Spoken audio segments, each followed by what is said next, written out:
इसने जो जीवन जिया है ना, उसे दोबारा नहीं जीना।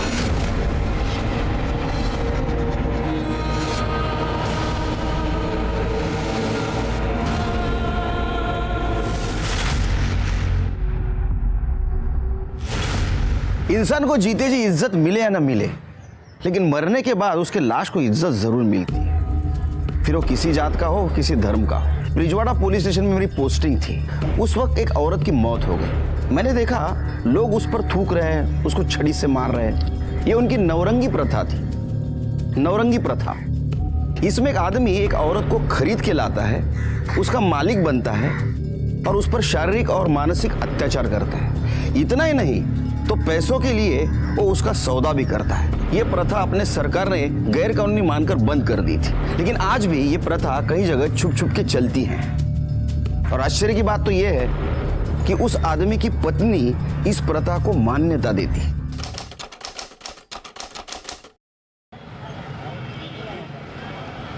अरे खाना दे जल्दी। वो आंटे ना, कुछ का नाटक है। खाओ।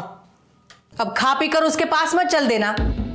तू रोज रोज जाता है ना, मुझे जरा भी पसंद नहीं है। शांति से खाने देगी क्या? तो खाना, मैंने कहा मना किया है।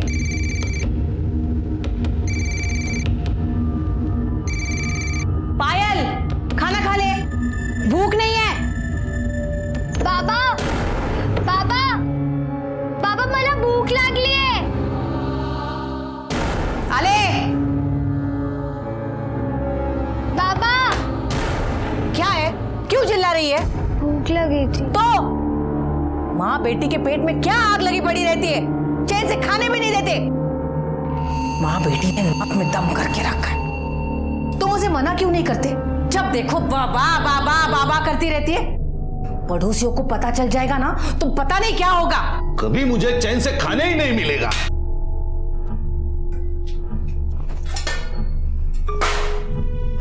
माँ बेटी को खाना चाहिए, बस सब जगह सबको खाना चाहिए। उठा और चल, निकल निकल।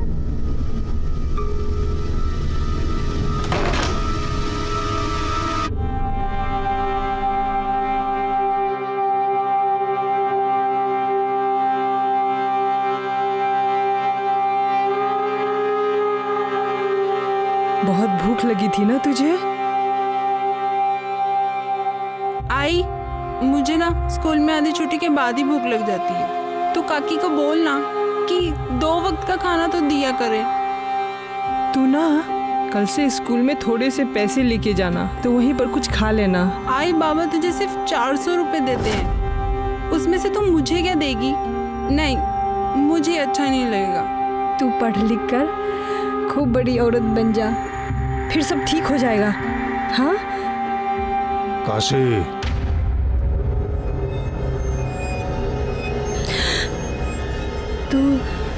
तू बाहर जाके खा और अपना बस्ता भी ले जा। बाहर ही बैठकर पढ़ लेना। ये भी ले जा, जा।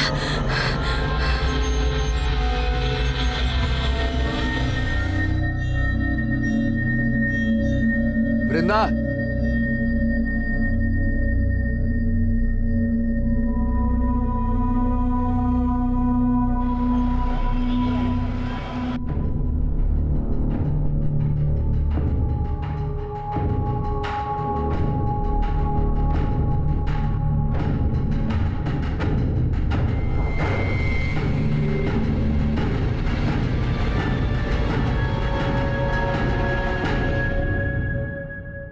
क्या देख रहा है उसे? लट्टू बनकर उसके पीछे घूमता क्यों रहता है? मेरी परवाह तो है नहीं तुझे। तू भी ना कुछ भी बोलती रहती है। हाँ, बोलती रहती हूँ, पर तू सुनता क्यों नहीं? क्यों उसके पीछे घूमता रहता है? मेरी बात सुन। गणपत बाबू, आज रात्रि आ, आपका काम हो जाएगा।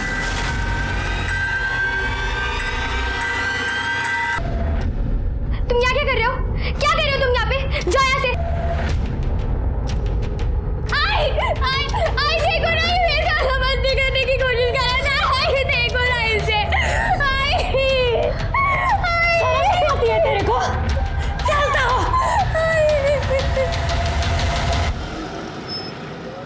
नहीं नहीं नहीं नहीं नहीं, हम नहीं रखेंगे यहाँ पर। अरे जिसकी माँ नवरंगी हो उसकी बेटी भी तो ऐसी ही होगी। हम नहीं रखेंगे। अरे कुछ इज्जत है हमारी यहाँ पर समाज में। ये मत भूल कि तेरे पति को पढ़ा लिखा कर इस लायक बनाने के लिए बाबा ने मेरे को उस परेश के हाथ बेचा था। ये जो तू इज्जत की बात कर रही है ना, वो मेरे पैसों के दम पर है, इसीलिए इसका कर्ज तो चुकाना ही होगा। 200-400 रुपया इसका बाप मेरे को देता है, वो सब मैं तेरे को दूंगी। बस मेरी बच्ची को अपने पास रख ले।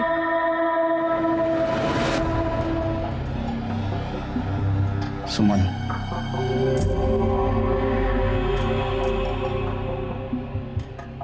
सुमन, अरे इतनी परेशान क्यों हो रही हो? देखो, मैं वृंदा को नीलिमा के एनजीओ में डाल दूंगा, ठीक है?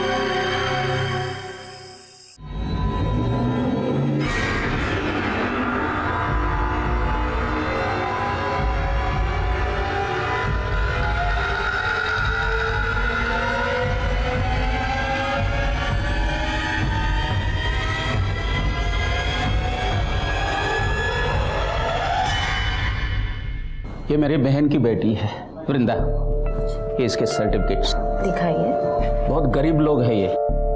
कभी कभी मुझे ऐसा लगता है कि भगवान इनकी किस्मत लिखना ही भूल गया है। भगवान अगर किस्मत लिखना भूल गया है तो इंसान को अपनी किस्मत खुद लिखनी चाहिए।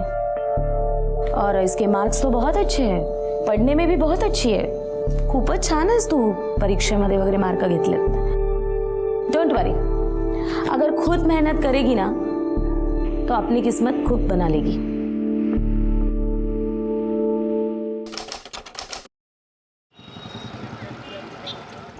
आई तेरी बहुत याद आ रही है। तू गप्प बस। हाँ, क्या है तेरा बार बार का? मेरा ना यहाँ बिल्कुल मन नहीं लगता है।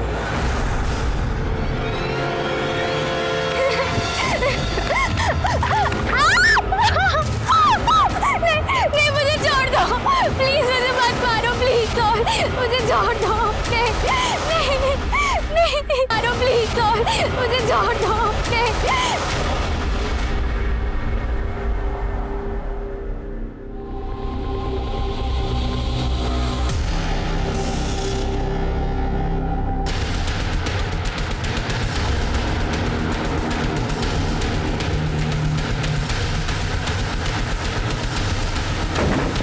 आइए सर, लड़की की बॉडी है सर, 18 से 20 साल की लगती है, और ये चेहरे को पत्थर से कुचला गया। वो रहा मर्डर वेपन सर। सिर के इसके ऊपर उंगलियों के निशान मिलना भी बहुत मुश्किल है, लेकिन फिर भी फॉरेंसिक के लिए भेज दो उसको। सर ये यहाँ से निकल रहा था, इसी ने हमें बताया बॉडी पड़ी। आसपास देखो, कुछ मिलता है क्या? सर ये बैग मिला है। चेक करो इसमें क्या है। सर ये मोबाइल मिला है। उसको टेक्निकल टीम के पास भेज दो। Sir identity card. प्रकाश सामाजिक संस्था।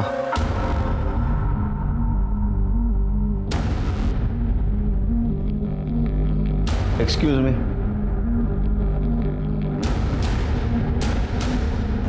जी सर। ये वृंदा यहाँ पढ़ती है?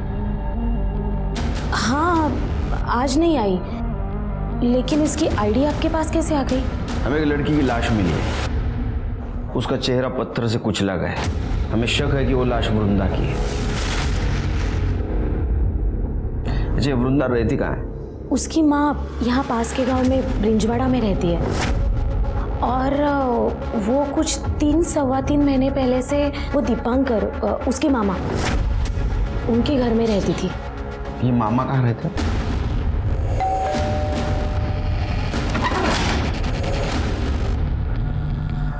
आप लोग? तो आप है वृंदा के मामा दीपांकर? जी। वृंदा कहाँ है? वृंदा तो कल दोपहर को अपनी आई के पास गई है। क्या बात है? उसको जरा फोन लगा।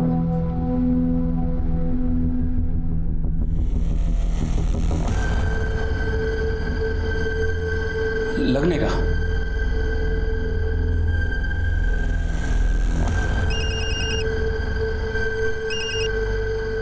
हेलो। हेलो काशी, वृंदा को फोन दे। नहीं दादा, यहाँ तो नहीं आई। वहां पहुंची नहीं? ठीक है ठीक है। दादा दादा, वृंदा अपने घर नहीं है। हमें एक लाश मिली है, उसका चेहरा पत्थर से कुचला गया है। हमें शक है कि ये लाश वृंदा की है।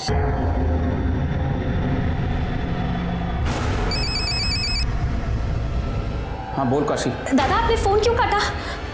क्या हुआ? कहाँ गई वृंदा? काशी तू अभी इसी वक्त यहाँ चलिए। पहचान सकते हो? इसके हाथ पे कुछ लिखा हुआ है।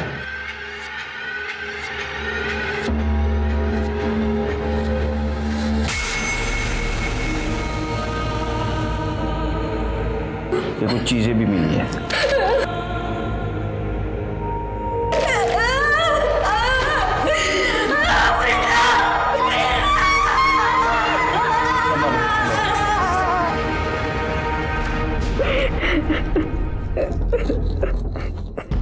वो कल दोपहर में ही घर से निकल गई थी। कहाँ जा रही हो? आई ने बुलाया, घर जा रही हूँ। गांव पास में ही था तो मुझे लगा कि वो चली जाए। तो आपने जानने की कोशिश नहीं की कि घर पहुंची या नहीं? काम के चक्कर में दिमाग से निकल गया। मुझे ज्यादा कुछ पता नहीं है, पर कुछ दिनों से वो बहुत परेशान लग रही थी। Page number 22-23, the eightfold path. Vrinda, Vrinda, अरे कहाँ है ध्यान तुम्हारा? क्या कर रही है तू? क्या वृंदा, तू पहले ऐसे कभी नहीं करती थी। हाँ, पढ़ाई में ध्यान दे। क्यों परेशान थी वो? घर में कुछ पंगा था? नहीं नहीं इंस्पेक्टर साहब, शायद उसे अपनी माँ की याद आई होगी। नीलम जी, आज आप इसे अपने एनजीओ में लेके जाइए। एक मिनट, ये आपकी सगी बहन है ना? फिर इसको एनजीओ क्यों भेजना चाहते हैं आप? मेरी पत्नी के साथ इसका जमता नहीं। चल चल काशी, मेरी चल। बच्ची।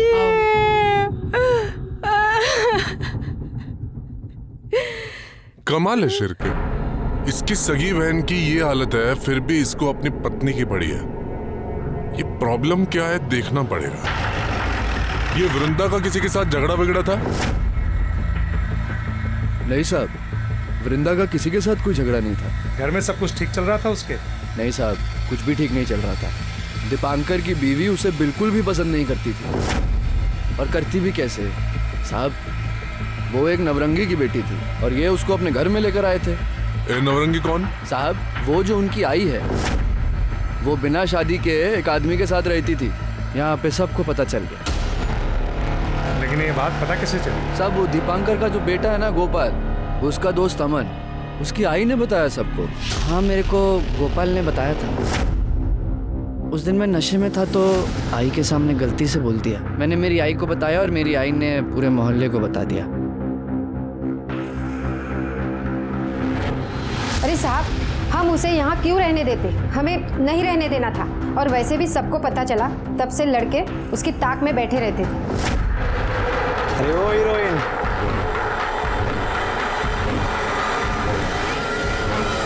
शिरके हो सकता है इसी वजह से परेशान होकर लड़की घर जाना चाहती हो। रास्ते में उसके साथ किसी ने रेप किया, उसको मार दिया। ये पोस्टमार्टम रिपोर्ट कब तक आएगी? कल सुबह तक आ जाएगी सर। एक काम करो, बस स्टैंड और ऑटो रिक्शा स्टैंड पे देखो किसी ने वृंदा को देखा था क्या।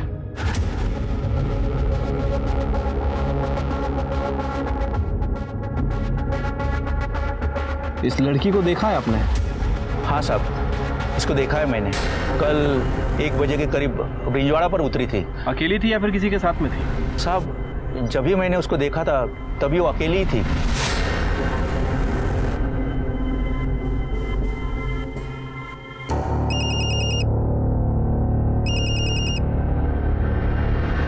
हेलो हेलो काशी, अरे कहाँ है तू? बिना बताए कहाँ चली गई? यार किसी को लाया था मैं। वृंदा को कोई मार दिया।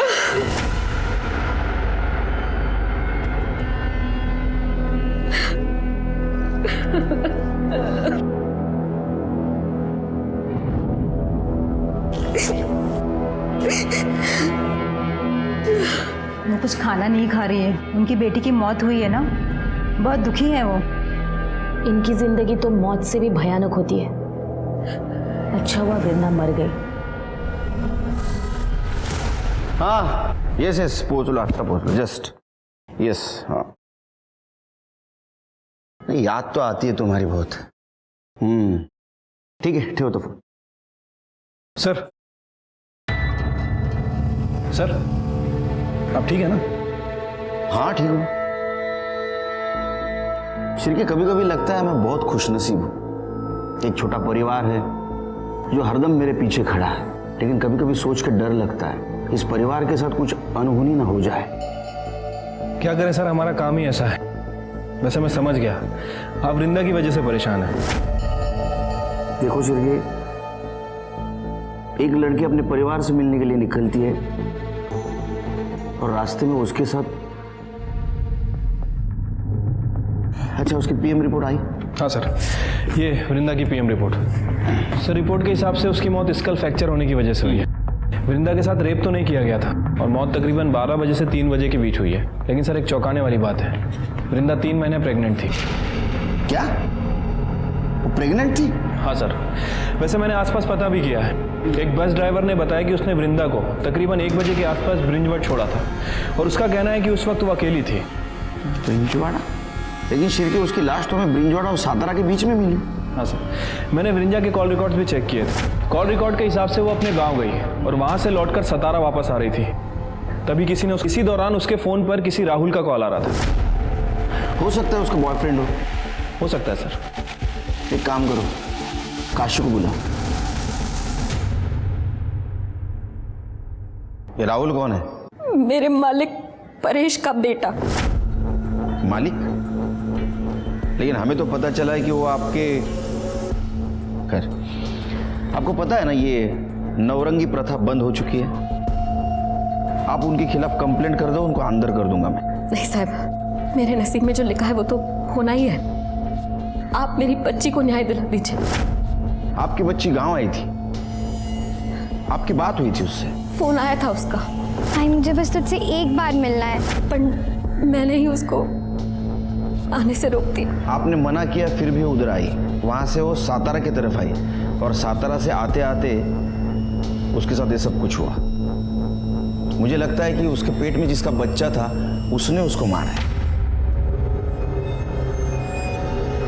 नहीं साहब, मेरी बच्ची तो खुद ही बच्ची थी, माँ कैसे बन सकती? उसने आपको बताया नहीं था?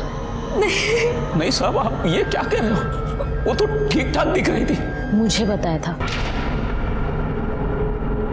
एक 16 साल की लड़की मां बन रही थी। ये तो साफ था कि उसके साथ रेप हुआ है। तुम्हें पता था, तुमने घर वालों को क्यों नहीं बताई? उसने मुझे रोक दिया था सर। वो पहले अपने आई से बात करना चाहती थी। बच्चा किसका था? ये नहीं बताया उसने मुझे।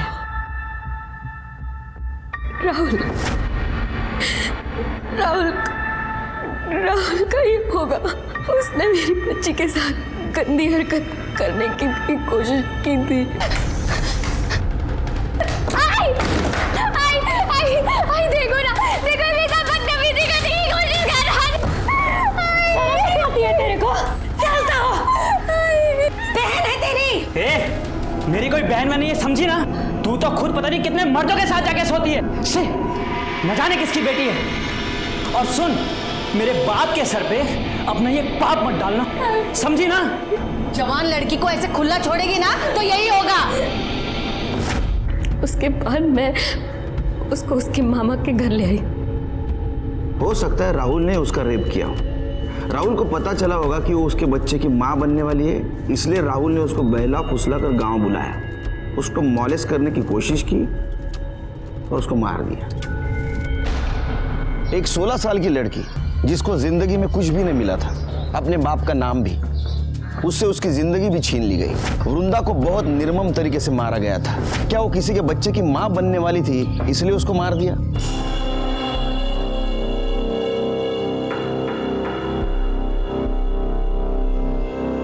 कधी येणार आहे ती?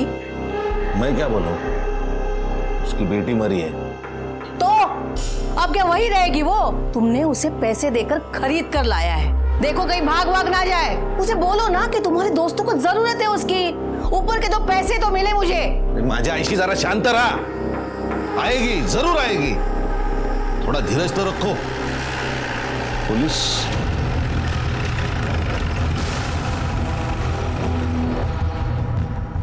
साहब आप यहाँ? राहुल से बात करनी है। मैं ही राहुल हूँ। क्या किया है मेरे बच्चे ने? उसने वृंदा का रेप करने की कोशिश की है। क्या? बिल्कुल नहीं, बकवास है ये। और मुझे पता है ये आपको काशी ने बोला है ना।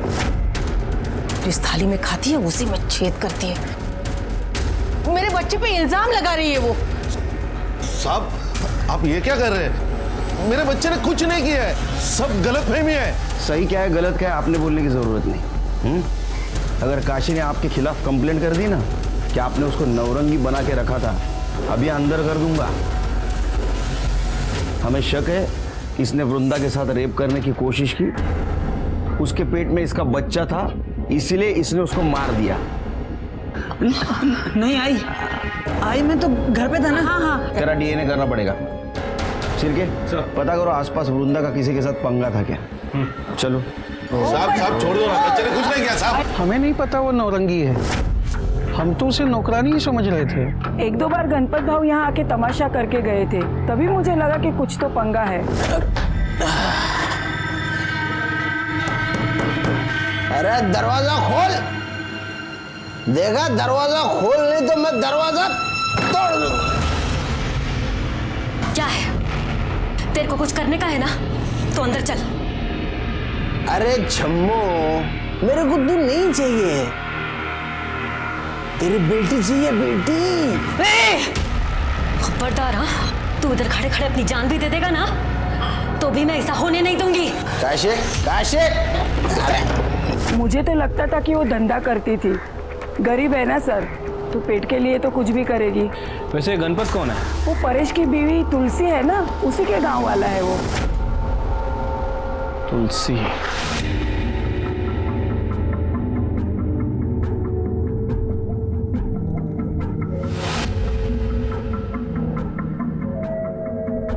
अनिल, अब तो वृंदा चली गई, अब तो किसके पीछे लट्टू बनकर घूमेगा? हाँ, देख मान जा, अब हमारे बीच कोई नहीं आएगा। अनिल, अनिल रुकना, अनिल, अनिल।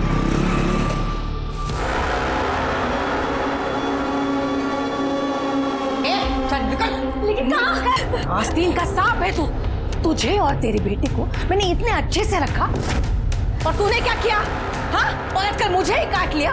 मेरे बेटे को फंसाएगी? मेरे पागल हो गई क्या? घर से निकालेगी तो खाएगी क्या? जाएगी क्या वो? जहन्नुम में जाए, और वहां भी कोई रखने वाला ना हो ना, तो जाए जाकर मर जाए मेरी बला से। और तूने इसे खरीद कर लाया, मेरे सिर पर बिठाया, लेकिन अभी बस चल बाजू हट जा। तुलसी रुक। अरे छोड़ उसे। निकल, देख मत यहाँ पे, चल।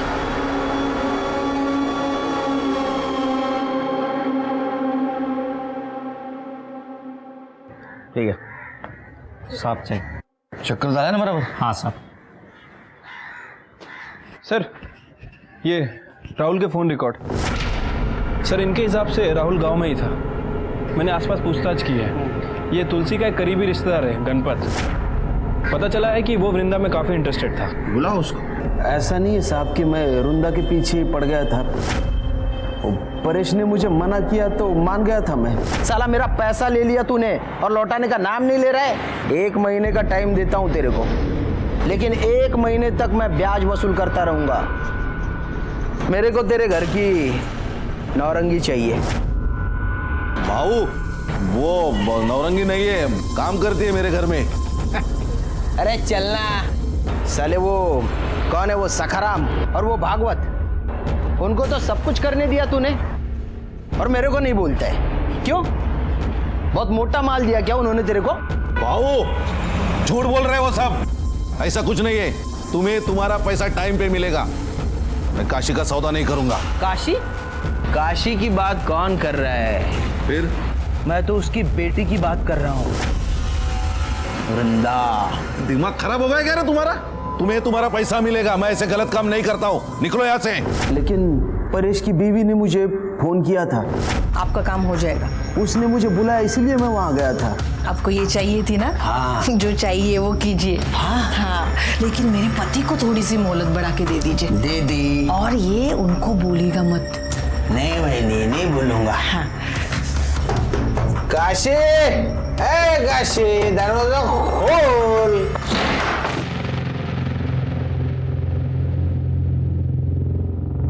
वृंदा आजा बेटा, तू चल मेरे साथ, आजा। किधर चल? मेरी बेटी इस काम के लिए नहीं है, समझ नहीं आता तेरे को? पहले बता दिया कर। हट, मेरे को ये चाहिए। गणपत बाबू, मैं क्या बोल रही हूँ, मेरी बात सुनिए आप। हम बाद में चाहिए मतलब चाहिए मेरे को। अरे अरे अरे, मुझे तो लगता है शिर्के इसने रेप किया होगा। जब इसको पता चला इसके बच्चे की माँ बनने वाली है, इसने उसको मार दिया। अरे नहीं नहीं साहब, मैंने तो उसको छुआ भी नहीं। आप रेप की बात कर रहे हो, मैं कुछ कर ही नहीं पाया। कितना कमीना है रे तू, हाँ? शिर्के, इसका डीएनए करो, तब पता चलेगा इसने कुछ किया है नहीं किया है। साहब मैंने सच्ची कुछ नहीं किया, नहीं किया कुछ भी। तो आपने काशी का सौदा किया? हाँ, तो उसमें क्या हुआ? मतलब मेरे पति भी तो भेजते थे उसे अपने दोस्तों के पास जब उन्हें कोई काम आता था। तेरे को शर्म नहीं आई? हाँ? प्रथा के नाम पे एक औरत और बच्ची का शोषण करते हुए।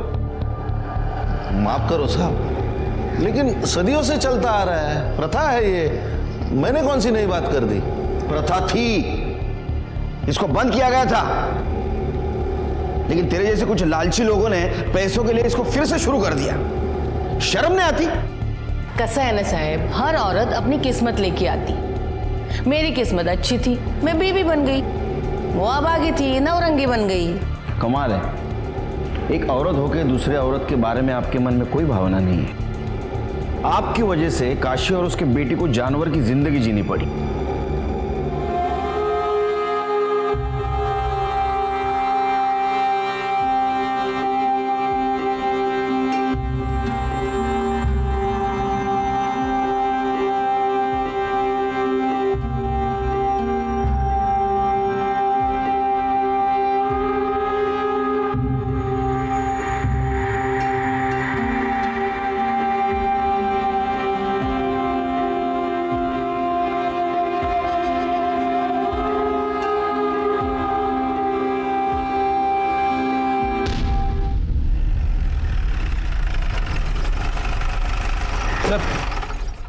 ये राहुल और गणपत की डीएनए रिपोर्ट।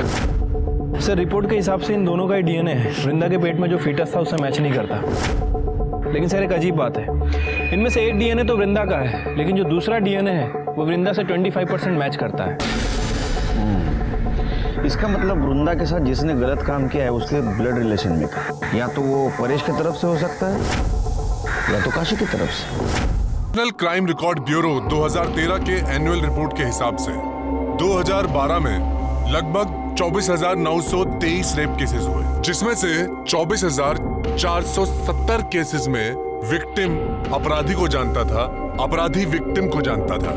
मतलब 98% रेप केसेस में जान पहचान वाले इन्वॉल्व थे। ये सोच के बहुत बुरा लगता है कि इंसान भरोसे का कितना गैर फायदा लेता है। तो क्या आप मेरी, तुम्हारी, हम सबकी बहू बेटियां भी हमारे बीच भी सुरक्षित नहीं है? वृंदा के फीटस डीएनए रिपोर्ट से ये पता चला था कि उसके बच्चे का बाप, उसकी माँ और उसके पिता, इनके ब्लड रिलेशन में का कोई है। ये क्या कह रहे हैं इंस्पेक्टर साहब? हाँ? इंस्पेक्टर साहब, मैंने वृंदा के साथ कोई गलत काम नहीं किया है। आप ऐसा गंदा इल्जाम मुझ पर नहीं लगा सकते। ए मामा, इल्जाम नहीं, सच है। हमने परेश से पता किया है, उसका कोई भाई नहीं है। अब बचा तेरा डीएनए, जो वृंदा के डीएनए से 25% मेल खाता हो। डीएनए टेस्ट करना होगा तेरा। ये रहा तेरा डीएनए रिपोर्ट। वृंदा तेरे बच्चे की मां बनने वाली थी। शर्म नहीं आती तेरे को? हाँ, अपने भांजी के साथ ये सब कुछ करते हुए? क्या करूं इंस्पेक्टर साहब, मेरी बहन उसे मेरे सर पर पटक कर चली गई। ये धीरे धीरे वो मुझे अच्छी लगने लगी। 2 दिन। मामा तुम यहाँ क्या कर रहे हो? जाओ यहाँ से, जाओ। तेरी बहन ने तेरे ऊपर भरोसा करके अपने बेटी को तेरे पास सौंपा और तूने उसका भरोसा तोड़ दिया। क्या करूं इंस्पेक्टर साहब, मेरे दिमाग में भी कूड़ा भरा था कि वो एक नौरंगी की बेटी है। आज नहीं तो कल कोई तो उसके साथ ये सब कुछ करता ही था। पूरा मोहल्ला उसके पीछे लगा था। मेरा दिमाग खराब हो गया और मैंने ही उसके साथ ये सब। लायक, वो तुम्हारे बच्चे की मां बनने वाली थी इसलिए तुमने उसको मार दिया।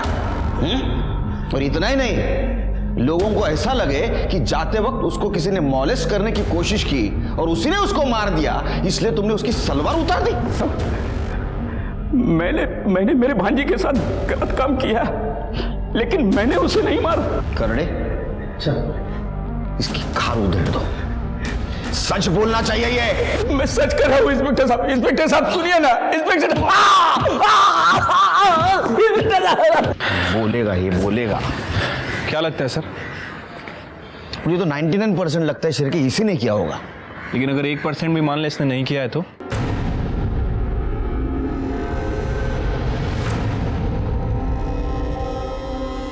अनिल, प्यार करती हूँ तुझसे। ये देख सबूत, अपने खून से लिखा है।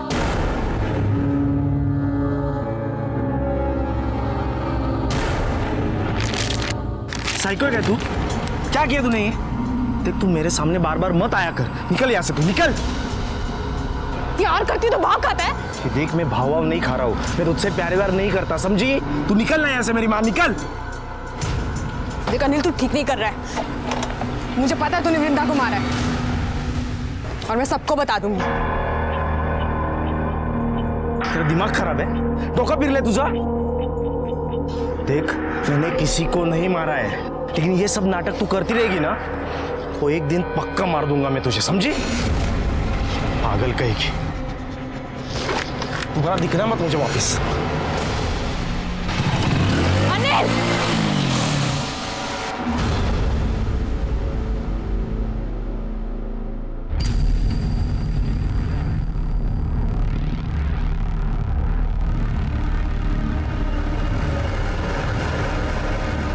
काकी, आपको जानना है ना कि आपकी बेटी को किसने मारा? किसने? सर, वो दीपांकर बार बार यही कह रहा है कि उसने वृंदा का रेप किया लेकिन मर्डर नहीं किया।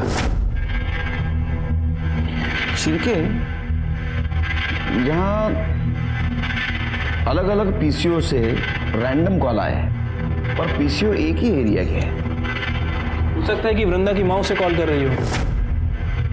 वो पीसीओ से क्यों कॉल करेगी? उसके पास मोबाइल है। हो सकता है उसका बॉयफ्रेंड कॉल कर रहा हो। वृंदा उसका कॉल बार बार काट रही थी, इसलिए शायद वो अलग अलग पीसीओ से उसको बार बार फोन कर रहा था। लेकिन सर, बॉयफ्रेंड का एंगल कोई सामने नहीं आया और मैंने वृंदा के स्कूल में भी पूछताछ की है, वहाँ भी ऐसा कुछ पता नहीं चला है। सर, वैसे मेरे दिमाग में एक बात आ रही है, ये वृंदा अपने मामा के बच्चे की माँ बनने वाली थी। हो सकता है कि बदनामी से बचने के लिए और इन सब झंझटों से छुटकारा पाने के लिए काशी ने ही वृंदा का मर्डर कर दिया। ये बात तो मेरे भी दिमाग में आई, लेकिन फिर मैंने ऐसे सोचा काशी ने वृंदा को मारा होगा, लेकिन वो उसकी सलवार क्यों उतारेगी? नहीं, एक माँ अपने बच्चे के साथ ऐसा क्यों करेगी? एक मिनट सर। हेलो, क्या? अच्छा वो मर गई, इसने जो जीवन जिया है ना उसे दोबारा नहीं देना।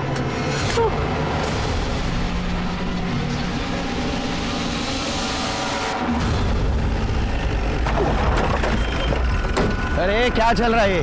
चलो पीछे, चलो पीछे। क्या कर रहे हो तुम लोग? उसको इज्जत नहीं दी, कम से कम उसके बॉडी के साथ तो मत करो ऐसा। ये सब कुछ तुम्हारे सामने हो रहा है, तुम चुप बैठे हो। सर, ये इन गांव वालों की प्रथा है, इसीलिए मैंने आपको फोन किया था। प्रथा? हमारी भी एक प्रथा है, जब कोई ऐसा कॉम्प्लिकेटेड केस होता है ना, हम हमारे पुलिस स्टेशन में ट्रांसफर करवा लेते हैं। फिर क्या केस आपल्याकडे घ्या।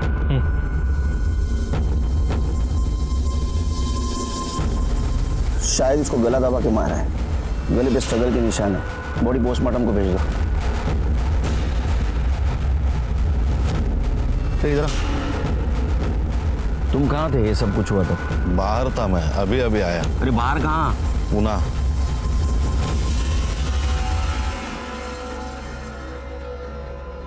मेरा दिल बार बार कह रहा था कि वृंदा का मर्डर काशी ने नहीं किया है, और ये बात साफ भी हो चुकी थी क्योंकि अभी काशी का भी मर्डर हो चुका था। हमारे सामने सबसे बड़ा सवाल था कि वृंदा और काशी को किसने मारा। सर, मैंने वृंदा की कॉल लिस्ट चेक की, उसमें एक ऐसा नंबर है वो पीसीओ के आसपास रहता है और वो किसी अनिल का है, और उसकी कई बार कॉल लोकेशन सातारा की दिखाई दी है। लिखिए उसको। ठीक है सर। सर, ये काशी की पीएम रिपोर्ट। सर, रिपोर्ट के हिसाब से उसकी मौत गला दबाने की वजह से हुई है और मौत दोपहर 1 बजे से 4 बजे के बीच में हुई है। काशी के नाखूनों में किसी के स्किन के ट्रेसेस मिले हैं और सर वो परेश, उसने हमसे झूठ बोला था। तुम कहाँ थे ये सब कुछ हुआ था? पूना। वो पूना में नहीं था बल्कि गांव में ही था। नहीं, मतलब मैंने झूठ बोला था, डर गया था मैं, लेकिन मैंने काशी को नहीं मारा। चिरके, पूरे फैमिली की डीएनए टेस्ट करवा और काशी के नाखूनों में मिले हुए स्किन ट्रेसेस से मैच करो। अरेस्ट करो इनको। हम लोगों ने काशी को नहीं मारा। आपको जानना है ना कि काशी और वृंदा को किसने मारा? मैं बताती हूँ, उस अनिल ने मारा है। अनिल? अनिल क्यों मारेगा? अनिल वृंदा के पीछे पड़ा हुआ था और ये बात काशी काकी को मैंने कल ही बताई थी। उसने ही कुछ किया होगा। नहीं साहब, मैंने कुछ नहीं किया साहब, मैंने किसी को नहीं मारा साहब। नाटक मत कर। वृंदा को तू ही फोन करता था ना पीसीओ पर से? जी साहब। सातारा तू ही मिलने जाता था ना? हाँ साहब, उससे बहुत प्यार करता था इसलिए मिलने जाता था। मेरा बिल्कुल मन नहीं लग रहा है यहाँ पे। वृंदा, वृंदा मेरी बात तो मान ले, मैं सच में तुझसे बहुत प्यार करता हूँ। वृंदा सुनना मेरी बात। आप मुझे परेशान करना बंद कीजिए। वृंदा, क्या सच में तुम मुझसे प्यार नहीं करती? तुम्हारे दिल में मेरे लिए कुछ नहीं है? कैसे हो सकती है? मैं जानती हूँ कि पायल आपसे प्यार करती है। मैं अपनी बहन के साथ गलत होते हुए कैसे देख सकती हूँ? वृंदा, आप प्लीज मुझे माफ कर दीजिए। वृंदा, अरे सच में कुछ नहीं किया, मैंने वृंदा को नहीं मारा। चुप चुप। तूने वृंदा को मारा है।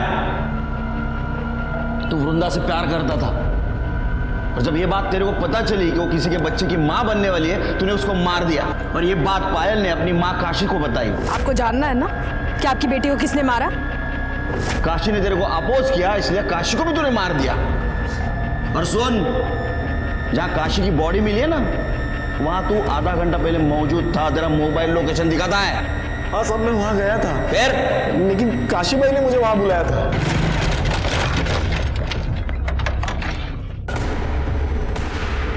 काशी कुछ नहीं किया साहब, मैंने वृंदा को नहीं मारा, मैंने किसी को नहीं मारा साहब। साहब, मैं वृंदा से शादी करने वाला था। मुझे पता था कि वो मां बनने वाली है। उसकी कोई गलती नहीं थी साहब, उसके साथ रेप हुआ था। ये तुझे कैसे पता? नीलिमा ताई ने मुझे बताया साहब।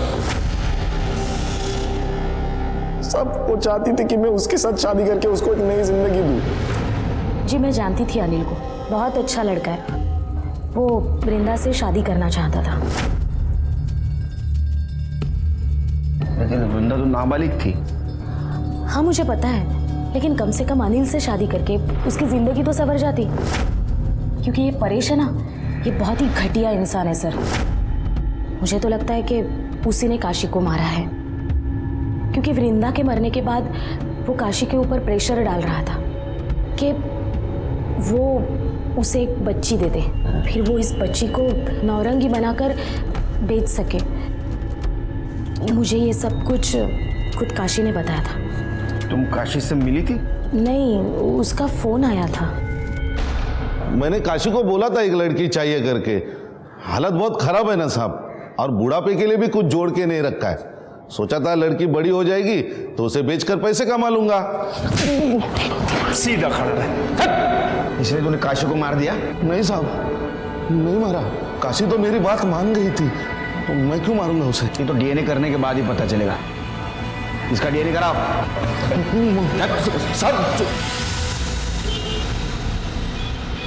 सर, काशी के नाखून में जो स्क्रीन के ट्रेसेस मिले हैं वो ना तो तुलसी से मैच करते और ना ही राहुल से। फिर खून किसने किया?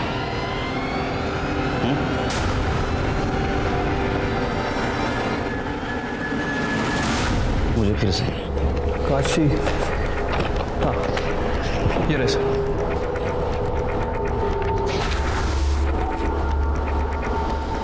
क्या हुआ सर? 8 पीस। नीलिमा जी, यस सर। आपने बताया परेश काशी से बच्चा चाहता था। जी सर, बताया तो था। तो काशी ने आपको फोन करके बताया था या मिल के बताया था? नहीं, उसका फोन आया था। काशी का? हाँ। दाखवा। एक काशी की कॉल डिटेल्स। इसमें कहीं पे भी आपका नंबर नहीं है। लैंडलाइन से फोन आया होगा, पीसीओ का नंबर रहेगा शायद। ये आपकी कॉल डिटेल्स। कहीं पे भी किसी गांव का पीसीओ का नंबर नहीं है यहाँ, दिख रहा है? इनफैक्ट जब काशी मरी उस वक्त आप उसके गांव में थी। जब वृंदा की मौत हुई उस वक्त भी आप वृंदा के गांव थी। आप वृंदा की लाश के पास करीबन आधा घंटा थे और उसके बाद में आप अपने गांव गई। तो और क्या करती मैं? मेरी अपनी बेटी को अगवा करके बेच दिया गया था और जब वो मुझे मिली तो उसे नौरंगी बना दिया गया था। गंदी सी बीमारी में वो घुट घुट के मरी है। वही सब मैं वृंदा के साथ होने देती? उसके होने वाली बच्चे के साथ भी होने देती? नहीं। जब मुझे पता चला कि वृंदा मां बनने वाली है तो मैंने उसे समझाया था। छोड़िए मेरा हाथ। यहाँ क्यों लेके आई हैं आप मुझे? समझाने। अनिल से शादी कर ले। तू समझना, तेरे बच्चे को वो नाम देगा। उससे शादी कैसे कर सकती हूँ? पायल उससे प्यार करती है और मैं इस बच्चे को पालूंगी। पालेगी? फिर तुमने उसकी सलवार उतारी ताकि पुलिस को लगे रास्ते में उसको किसी ने मॉलेस्ट करने की कोशिश की और उसको मार दिया। और तुमने काशी को भी इसलिए ही मारा। अनिल ने मुझे फोन करके बोला था कि पायल ने काशी को बताया कि अनिल ने वृंदा को मारा है। अनिल बहुत डर गया था। फिर मैं काशी के पीछे उसके गांव चली गई। अनिल ने मेरी बच्ची को मार डाला। वो तो तेरी लड़की से शादी करना चाहता था। ये सब तो परेश ने किया होगा। नहीं, परेश ने नहीं किया। बात करिए। वो तो उसको बेचना चाहता था। बेचना? उसको तो अभी भी मेरे से एक बच्ची चाहिए थी। तो कब फिर लेकर कैसा?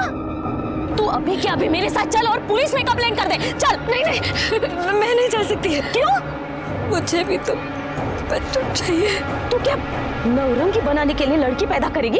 नौरंगी नहीं, पर जीवन जीने के लिए सहारा तो चाहिए ना। मैं कैसे जिएगी? अगर किसी के बिना जी नहीं सकती ना तो तू मर जा। उन लोगों को जरा भी तरस नहीं आता इस बच्चों पर? इतनी गंदी सी घटिया सी जिंदगी देते इन बच्चों को। हाँ, इनको तो मर जाना ही चाहिए।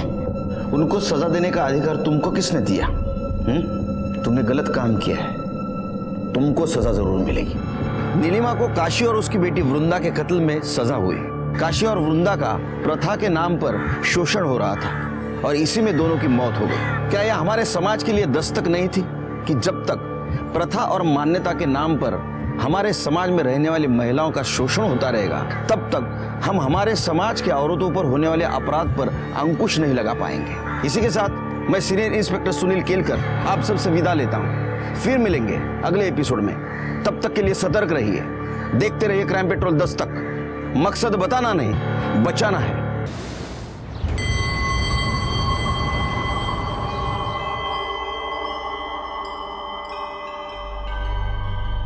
जय श्री कृष्ण। जय श्री कृष्ण। जय श्री कृष्ण बाबू। Hello hello hello. ओहो, ये घड़ी है, घड़ियाल नहीं जिसमें नजरे गड़ाए बैठे। चैन से नाश्ता तो करी लो ना तुम्हें। बाबूजी, ये ऑटो वाला तो गयो गया, और लेकिन उसको रोक के रखने के लिए बोला था ना। तो नीरज को डिलीवरी लेके भेजने गए। आज का दिन ही खराब है। जा यहाँ से जा। शू डिलीवर करવું છે? अरे वो पन्नालाल सेठ के हीरे है मुंबई में जवेरी बाजार में डिलीवर करने, वो नीरज को भेजने गए ना। अरे हाँ, उसका वो रिसिप्ट है ना, फटाफट साइन कर दो। हाँ भले आपो। हेलो। પણ હું શું કહું છું, इतना खून जलाने की क्या जरूरत है? हीरे की डिलीवरी है ना, ये तो काले पण થઈ જશે ને। ना ना रमा, अंगाड़िया के धंधे का एक उसूल है, वो भरोसा और ईमानदारी से चलता है। आज का डिलीवरी का बोला है ना, तो अपने उसूल के हिसाब से आज ही डिलीवरी होना मांगता है। તમે ને તમારા ઉसूल। राहुल कल खत्म हो गया, ला जल्दी। अरे पण फ्रूट तो खाई लेजे ने। और बाद में अभी कुछ नहीं। ढोकला तो खाई लो। अरे नहीं नहीं नहीं, अभी वो डिलीवरी करने जाना है, बोला ना तुमको। अभी राहुल काल के पीछे इतना टाइम गया ना, फटाफट ऑटो पकड़ के मैं पहुंच जाता हूँ। डिलीवरी देना है। हाँ हाँ जोयू, एक पण ऑटो नहीं। लगता है आज कांति भाई के सारे उसूल टूटने वाले हैं। ए रामा, तुम्हें पढ़ना ना मजाक करो तो। काका कहीं जा रहे हो? हाँ हाँ, अरे आ भी गया, एकदम भरा मानस आ भी गया टाइम में ऊपर। खबर से चलो आओ जाओ। जय श्री कृष्ण। जय श्री कृष्ण। आओ जाओ। मम्मी जी, हाँ मैं इनको दुकान पे टिफिन दे के आती हूँ। चाबी लेके जाना, मैं सत्संग के लिए जा रही हूँ, इधर बहुत सारा काम है। जी हाँ, जय श्री कृष्ण। जय श्री कृष्ण।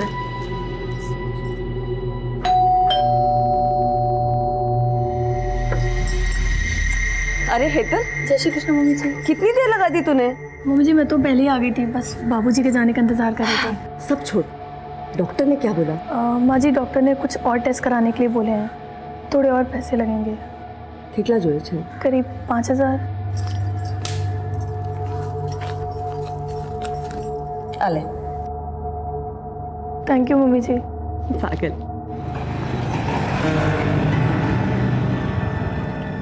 बस बस बस, बहुत बहुत धन्यवाद। भले भले, चलो आओ जो काका, मड़िए। हेलो, पहुंची गया? हाँ पहुंची गया। हाँ नीरज हवे निकली जासे, बहुत आगे नहीं ट्रेन से। जय कृष्ण हार्दिक। जय श्री कृष्ण काका। जय कृष्ण। जय श्री कृष्ण।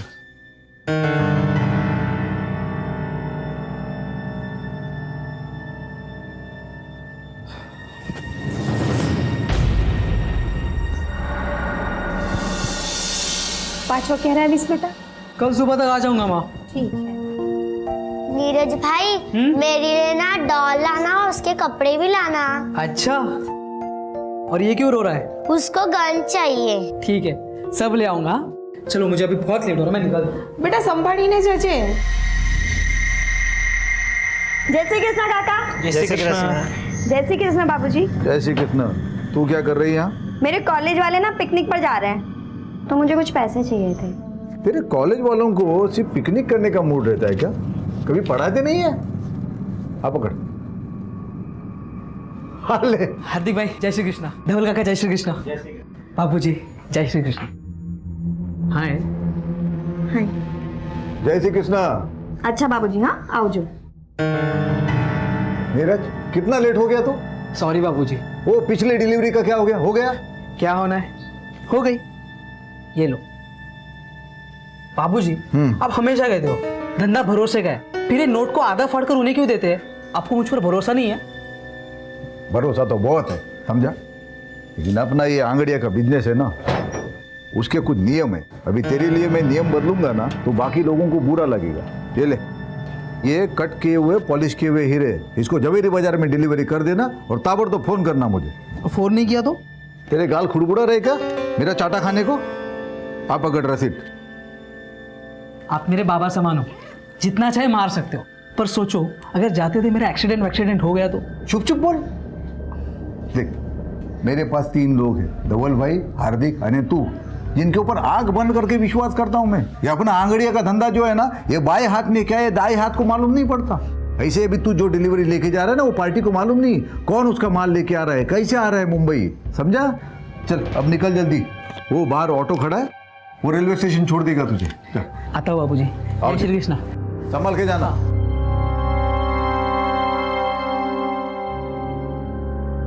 काका सूरत स्टेशन लेके चलो। हाँ ठीक से। एक काम करो, ट्रेन के लिए बहुत टाइम है। हाँ आप नवागाम लेके चलो। अच्छा ठीक से। हाँ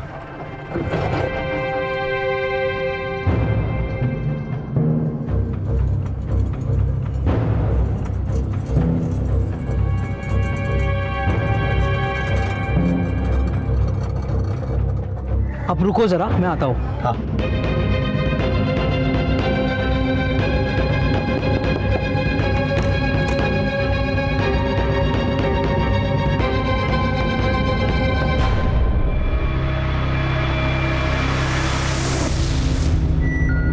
भैया सूरज स्टेशन है।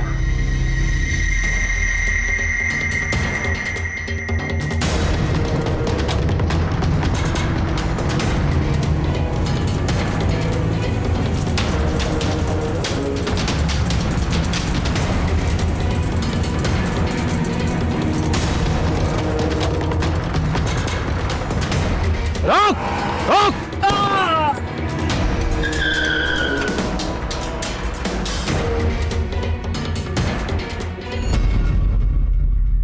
भरोसा एक छोटा सा शब्द है, पर इस छोटे से शब्द पर पूरी जिंदगी टिकी हुई है। जब किसी का भरोसा डगमगाता है तो उसकी पूरी दुनिया हिल जाती है। नमस्कार, मैं सीनियर इंस्पेक्टर संजय बरोत और स्वागत है आपका क्राइम पेट्रोल दस्तक में। कांति सेठ एक आंगड़िया था, उसका पूरा धंधा भरोसे पर टिका हुआ था। लेकिन नीरज की हत्या से यह साफ हो गया कि कोई उन्हें धोखा देने की कोशिश कर रहा था, या फिर कोई और ही था जो यह खेल खेल रहा था।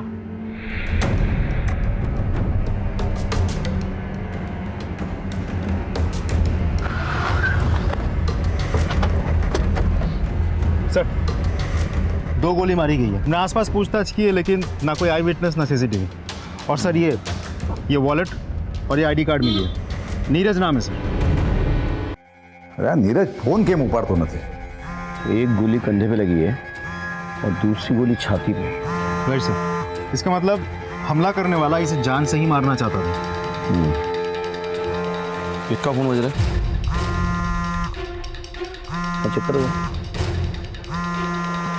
इधर। हाँ, स्पीकर पे डाल। हाँ नीरज, अरे क्या छे तू, फोन क्यों नहीं उठा रहा है?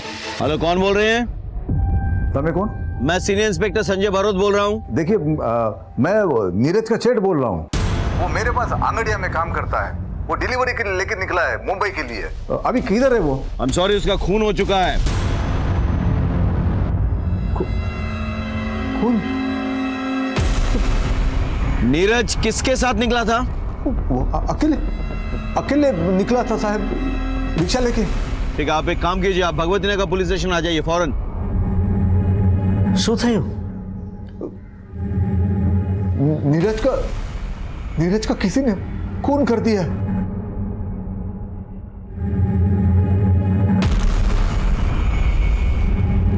अजय सर, आगे सीसीटीवी चेक करो, हाँ? और जरा लोगों से पूछताछ करो। और इस ऑटो का जो रजिस्ट्रेशन नंबर है ना, उसके डिटेल्स निकालो, पता करो इसका मालिक कौन है और चलाने वाला कौन है। सर चलो पांड्या, देखो आसपास। सर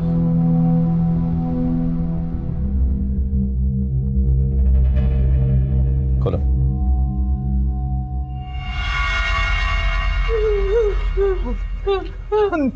नीरज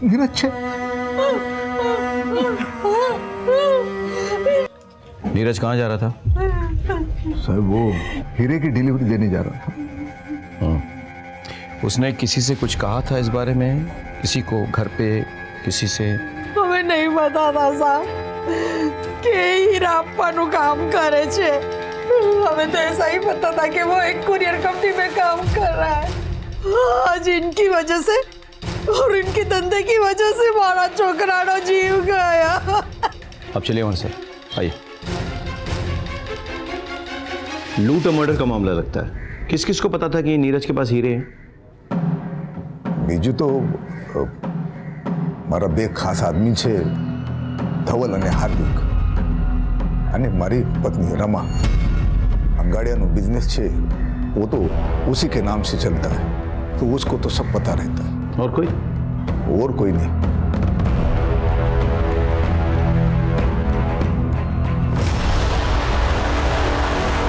नहीं सर, हमने किसी को नहीं बताया। हमें शू काम कोई ने बताया? नहीं सर, कोई ने पण नहीं। हाँ साहब, इन लोगों ने कुछ नहीं किया है। अब इतना भरोसा कैसे कर सकते हैं? अब ये हमारा धंधा जो है वो भरोसे और ईमानदारी पे ही चलता है। ये धवल भाई, हार्दिक हमारे पास बहुत सालों से काम कर रहे हैं, तो इनके ऊपर तो आंख बंद करके विश्वास करते हैं। आंख बंद करके चलने से ठोकर लग सकती है, याद रखिए। अब तो आंगड़िया बिजनेस की मालकिन है, आपको तो सब पता होगा। खबर तो बधी छे साहब, पण मालकिन कहीं नहीं। ये धंधा तो मेरे बापूजी का था, कागज में नाम जरूर है, पर कितना वर्षों तो मेरे पति संभाल रहे ये धंधा। मैं किसी से क्या बात करूंगी? इस सिलसिले में तो मेरी किसी से मुलाकात भी नहीं होती। वो सब ठीक है, लेकिन जो कोई भी है उसने फील्डिंग बहुत अच्छी की है। आपके खिलाड़ी के बारे में उसको पूरी जानकारी थी। हम अभी निकलते हैं, लेकिन आगे आपकी मदद की जरूरत पड़ेगी। क्या फटाफट ले आओ। सर, जहाँ नीरज का मर्डर हुआ था वहाँ आसपास हर जगह हमने चेक किया, लेकिन कोई सीसीटीवी लगा हुआ नहीं। अजय, बहुत प्लानिंग के साथ ये लूट और मर्डर किया गया है। किसी को अच्छी तरह से पता था कि नीरज के पास वो हीरे हैं। उसका ऑटो जब किसी सुनसान जगह पे पहुंचा तो उसे गोली मारकर वो हीरे निकाल लिए। सर, ऐसा भी तो हो सकता है इन सब में वो ऑटो वाला भी शामिल हो। करेक्ट, ढूंढो उसको, उसका मिलना बहुत ज़रूरी है। सर,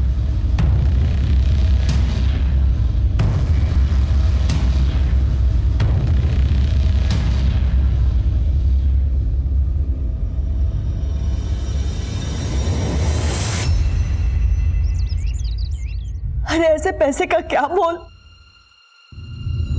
जो किसी की जान नहीं बचा सकता। हमें बस इसके बाद आप अंगड़िया का धंधा नहीं करेंगे। रमा शू बात करो छो? रमा, आंगड़िया मेरे लिए सिर्फ काम नहीं है, ये विरासत है। तो याद है ना, तुम्हारे पिताजी ने मरते वक्त मेरे से कसम ली थी कि उनके धंधे को मैं ईमानदारी से बढ़ाऊंगा। वो बढ़ाया मैंने। अरे पर कोना बातें जाननी जोखिम कर सकता मैं। आपका एक भी बेटा इस काम को आगे नहीं बढ़ाने वाला। बेटे नहीं आने वाले तो अब हमारी शू गलती है? मैंने कोशिश की थी बड़े बेटे को धंधे में लाने की। क्या किया उसने? गपला किया, नाम खराब किया मेरा। आसिन का साथ निकला वो। पर वो मारा नाना डिकरा ने आ धंधा में नहीं लाविश। ये धंधा मेरे नाम पे है ना, तो धीरे धीरे ये धंधा मैं धवल और हार्दिक को सौंप दूंगी। पर इस धंधे की मनुष्यत मैं इस घर में नहीं आने दूंगी। मेरे को मेरा पैसा चाहिए। मारा हीरो शू? अरे मेरे 25 लाख का क्या होगा? शर्म नहीं आती पन्ना लाल से पैसा मांगते हुए? तुम्हारे हीरो के चक्कर में मेरा आदमी मारा गया। मेरे को मेरा पैसा चाहिए किसी भी तरह से, नहीं तो उसके बाद में जो होगा मेरी कोई जवाबदारी नहीं होगी।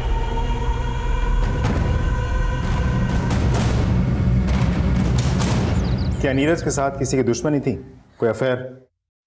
सब ये सवाल आप मुझसे क्यों पूछ रहे हो सकता है किसी का उससे कोई झगड़ा हो गया हो और वो असल में नीरज को मारने आया हो और मारने के बाद उसे लूट की शक्ल दे दी। मेरे बच्चे के पास तो ये घर को संभालने और अपने छोटे भाई बहन को संभालने के बाद समय ही कहाँ बचता था। बहुत जिम्मेदार बच्चा था मेरा, उसके लिए तो ये घर ही सब कुछ था। इंस्पेक्टर साहब, तुमने एक महान सौगंध इंसाफ दिलाइए साहब, मेरे बच्चे को इंसाफ दिलाइए।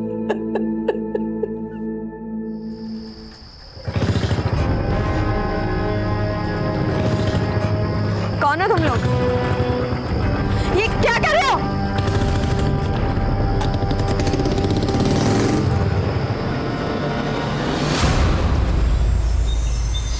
सर, जिस ऑटो में नीरज जा रहा था उसके ड्राइवर के बारे में पता चल गया।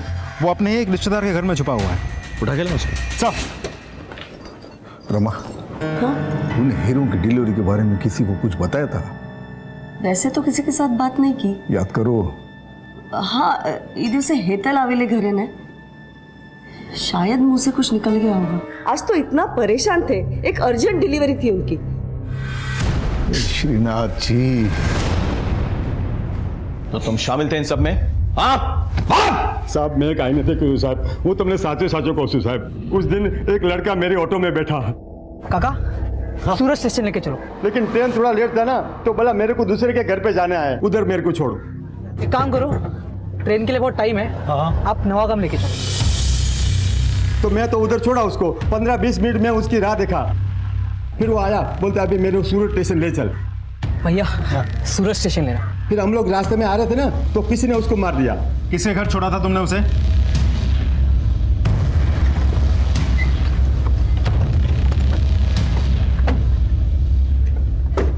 आप नीरज को जानती हैं?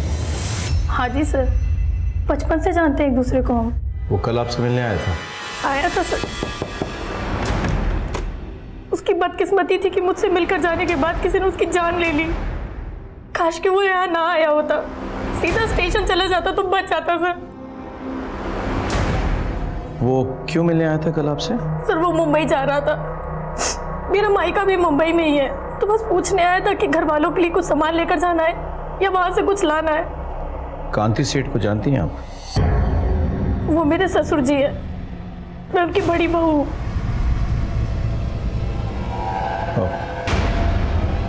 ठीक है, हम चलते हैं, कांति सेठ से मिलके आते चलो। सब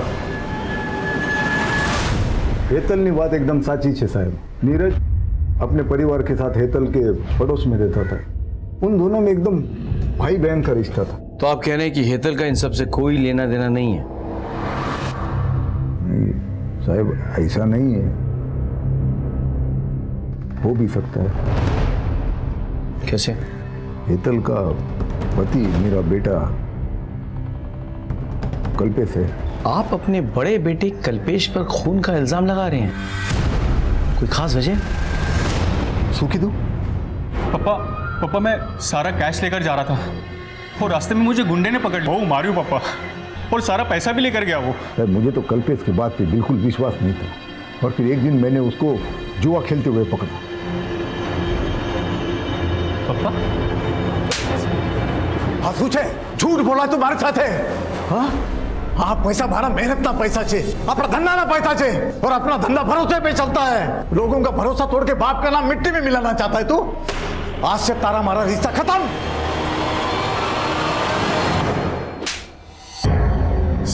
सर मैंने नहीं खबर सर, मैं मानता हूँ मेरे से एक बार गलती हुई है और उसकी सजा आज तक भुगत रहा हूँ सर, लेकिन वो साचो को इस बार मैंने कुछ नहीं किया सर। सच बोल सर, मैं सच बोल। यकीन मानिए देख, अगर सब सच बोले, उन्होंने कुछ नहीं किया। हाँ, मैं झूठ नहीं, हाँ, मैं झूठा।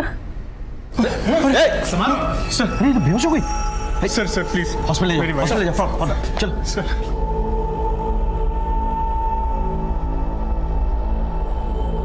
इनका कोई रिश्तेदार है यहाँ पे? नहीं, फिलहाल तो अभी कोई नहीं है। वैसे हुआ क्या डॉक्टर साहब? ये माँ बनने वाली है। ठीक है, आप एक नंबर नोट कर लीजिए, 444। क्या हेतल मां बनने वाली है? बाल कपाल ने मेरी सुन ली। वकील साहब, कल्पेश की जल्द से जल्द जमानत करवा दो। पैसे की चिंता मत करो, जितने लगेंगे मैं सब दूंगी। माँ, वो कल्पेश भाई बाहर खड़े हैं। थैंक यू सो मच माँ, thank you so much. Thank you मने नहीं, अपने बीवी को बोल, माँ बनने वाली है वो। अगर अपनी जिम्मेदारी का जरा भी ख्याल है ना तुझे, तो जाके पहले उसका ख्याल रखना। ठीक है माँ।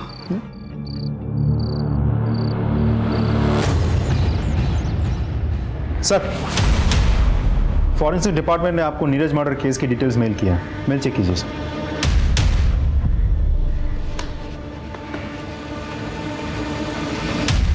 इस रिपोर्ट के मुताबिक नीरज को 2 अलग अलग गन से शूट किया गया था। पहली गोली जो उसके शोल्डर पे लगी थी, एक रिवॉल्वर से शूट किया गया था, और दूसरी गोली जिससे उसकी जान गई थी वो एक .22 कैलिबर पिस्टल से निकली थी, उसे पॉइंट ब्लैंक रेंज पे शूट किया गया था। यानी क्लियर है सर, लेकिन एक मामूली से अंगाड़ी या कुरियर वाले लड़के को मारने के लिए 2 गन्स का इस्तेमाल किया गया है। बात कुछ हजम नहीं हुई सर। रमन ने कल्पेश की जमानत करवाई। हाँ। क्यों? तुमको पता है ना वो कैसा है? वो जो भी है, जैसा भी है, हमारा छोकरो छे। और आपने पुलिस के आगे उसका नाम लिया ही कैसे? बहुत सही किया है, लेकिन तुमने उसकी जमानत करके बहुत गलत किया है। गलती मैंने नहीं, तुमने की है। छोटी सी गलती के लिए मारा डिकरा ने घर से बाहर निकाल दिया। वो जुआ खेलने के लिए मेरे बिजनेस का पैसा चुराया उसने, छोटी सी गलती है। बिजनेस तमारो नहीं, मारो छे। और अगर बच्चे गलती करते हैं ना, तो माँ बाप उसे सुधारते हैं। मामा कल्पेश बच्चा नहीं है। तो मैं क्या करती? उसको लॉकअप में रखती, उसके बीवी को अकेला छोड़ती।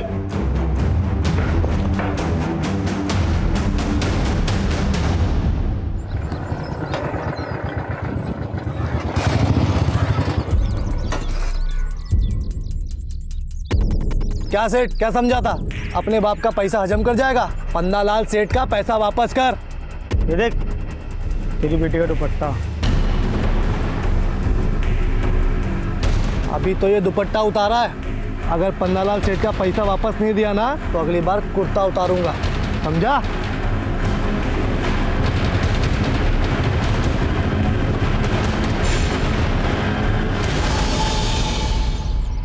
हाँ सूझे अंदर चल।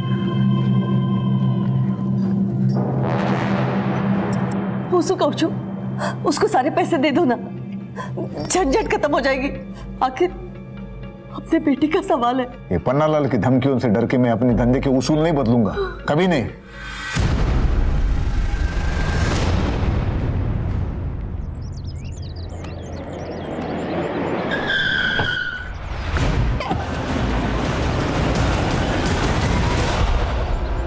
दया, तुम जरा पता करो कि हाल फिलहाल एक रिवॉल्वर और एक .22 कैलिबर पिस्टल किसने खरीदी।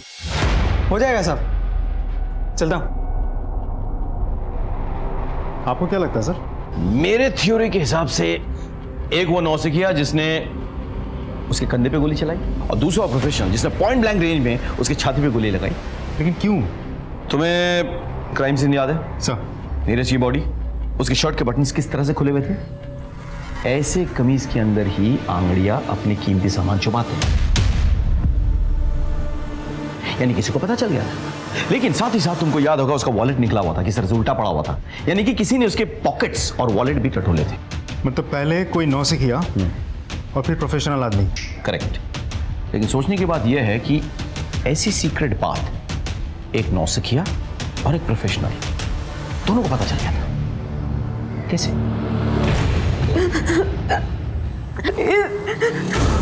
प्लीज जाने दो। चुप, बिल्कुल चुप। प्लीज जाने दो।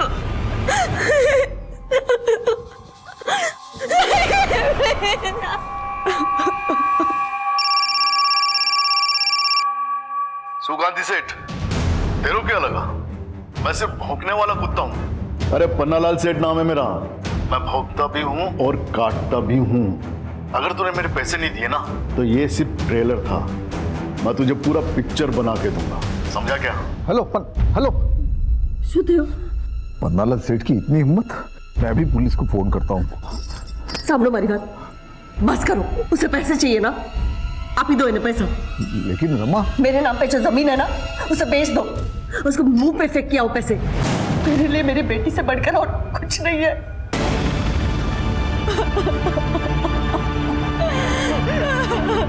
अक्सर लड़कियों के साथ हुए मोलेस्टेशन, छेड़खानी, यहां तक कि बलात्कार जैसे संगीन अपराध में भी लोग पुलिस तक नहीं आते। यह सरासर गलत है। अगर पुलिस को अपराध के बारे में पता नहीं चलेगा तो वो अपराधियों तक कैसे पहुंचेंगे, कैसे उन्हें सजा दिलवाएंगे? कांति सेठ और रमाबेन ने भी पारुल के मोलेस्टेशन के बारे में पुलिस को नहीं बताया। उधर नीरज के मर्डर केस में किसी के खिलाफ हमें कोई सबूत नहीं मिल रहा था। हम इन्हीं चीजों में उलझे हुए थे कि अचानक कुछ ऐसा घटा जिसने इस केस की दिशा पलट दी।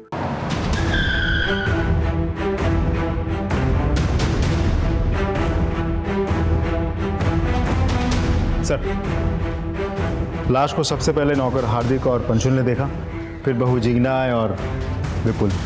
मैंने ही आप लोगों को फोन किया। पूरी जगह को देखकर ऐसा लग रहा है जैसे किसी ने कुछ भी टच तक नहीं किया है। हा?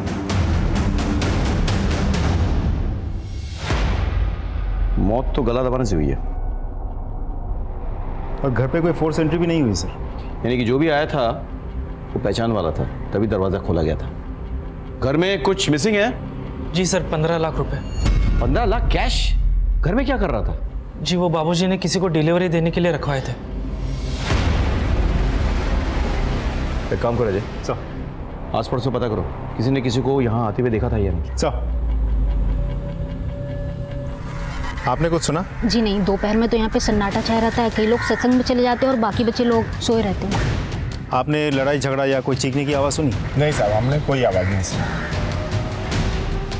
ठीक सर, हम दोपहर को यहाँ आए थे रमाबेन के साथ सत्संग में जाने के लिए, लेकिन दरवाज़ा लॉक था तो हमें लगा कि वो सत्संग में होगी, इसलिए हमें जता रहा।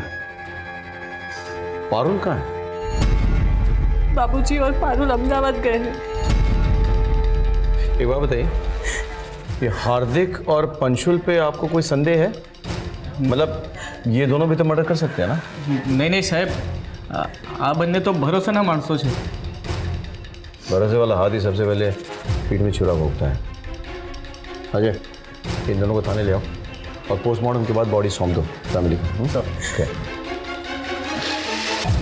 साहब, गांधी सेठ कल देर रात तक ऑफिस में ही थे। ये राहु काल शुरू होता ना इतला माटे, पर फिर आज मुंबई में 15 लाख रुपए भिजवाने थे, तो पैसा लेकर सेठ घर पे चले गए क्योंकि दुकान में नहीं रख सकते ना, और हम भी साथ में थे साहब। रमा, 15 लाख से कबाड़ में रख देना और तुम लोग कल दोपहर के बाद आ जाना।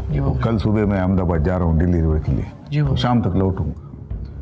कल 11 से 3 बजे तक राहु काल है, तो उसके बाद आ जाना और ये कैश लेके जाना। जी बाबूजी। ठीक है बाबूजी। जय श्री कृष्ण। जय श्री कृष्ण। जय श्री कृष्ण। और फिर हम जब 3:15 बजे घर पहुंचे तो तुम दोनों के मुताबिक कांति सेठ अपनी बेटी पारू को लेकर अहमदाबाद गए डिलीवरी के लिए। हाँ, अबे ये आंगड़िया कब से अपनी बेटी को लेकर जाने लगा डिलीवरी के लिए, बताना। तकलीफ हो रही है क्या? नहीं सर, कहीं नहीं। एक मिनट खड़े हो जा, बैठ। मुझे चेक करो जरा। खड़ो जा, खड़ो।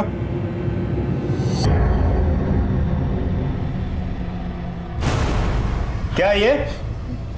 सर, ये कहाँ से है? सर गांधी सेठ ने दिया था। बाबूजी, बंदूक?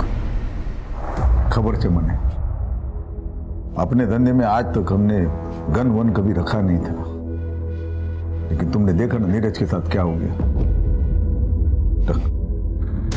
सेठ ने दिया था? सच में सर? हाँ, इलीगल आर्म्स लेके घूमते हो? हो सकता है 15 लाख की लालच में रमा बहन की हत्या तुम दोनों ने की हो। नहीं सर, हमने। अजय, बंदूक जब्त करो, ठीक से पूछताछ करो। चल सर, कुछ नहीं किया।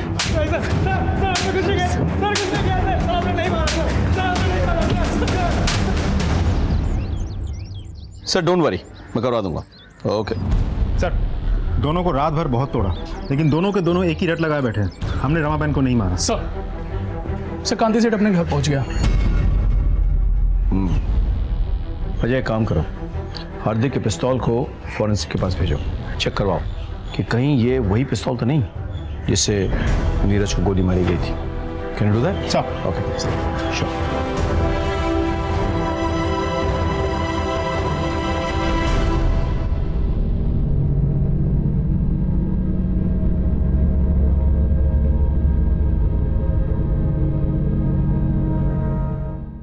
नहीं सर, 15 लाख की लूट हुई है। आपको नोटों के सीरियल नंबर्स कुछ पता है? जी, ये नोट के नंबर हम लिख के रखते हैं, वो धवल भाई को पता है। Serial number? 1 minute sir. हाँ, ये रहा। B325 थी G927। ये पैसे आपने दिए थे डिलीवरी के लिए? हाँ सर, हमने दिए। इसी सीरियल नंबर के नोट्स थे? Yes sir. Serial number confirm कर लिया है, इसी नंबर के नोट्स थे। गुड। एक बात बताइए, हार्दिक को गन आपने दी थी? जी। कहाँ से मिली है गन आपको? एक आदमी है, वो सप्लाई करता है। कौन आदमी? सलाउद्दीन। सलाउद्दीन के बारे में पता करो, और इन नोटों के जो सीरियल नंबर्स हैं ये हर जगह सर्कुलेट करो। सर, आप अहमदाबाद गए थे ना डिलीवरी के लिए? अपने साथ अपनी बेटी पारुल को क्यों लेके गए थे आप? वो उसके बुआ के घर छोड़ने गया था अहमदाबाद में। कोई खास वजह? मैं आपसे कुछ पूछ रहा हूं।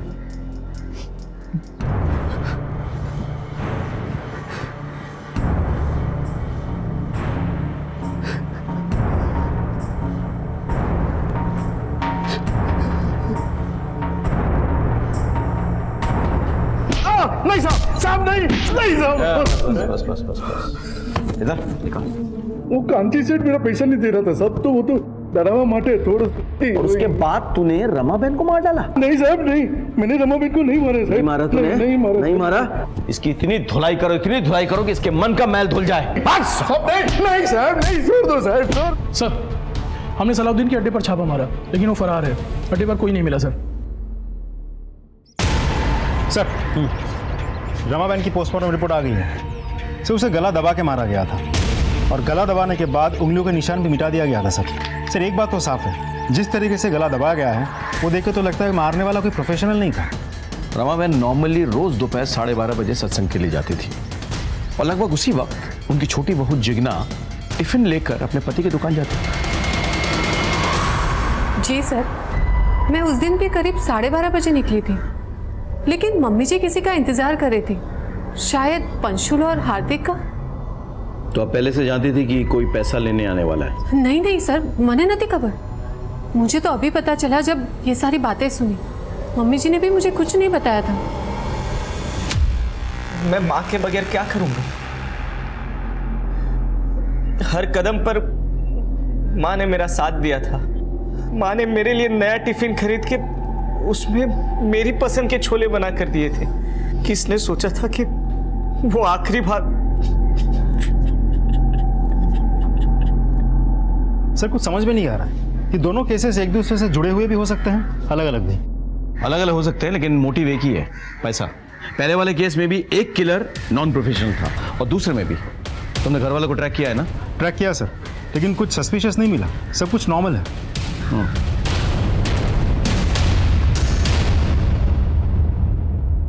सर आपका शक सही था। हार्दिक के पास से हमें जो गन बरामद हुई थी उसी गन से पॉइंट ब्लैंक रेंज से नीरज को मारा गया था और ये वही गोली थी जिससे नीरज की मौत हुई थी। जाके उठाकर लेकर आओ दोनों को। सर गन दोनों कांति ने दी थी ना? हाँ साहब, पर आगन तो मैंने नीरज की हत्या के बाद खरीदी थी।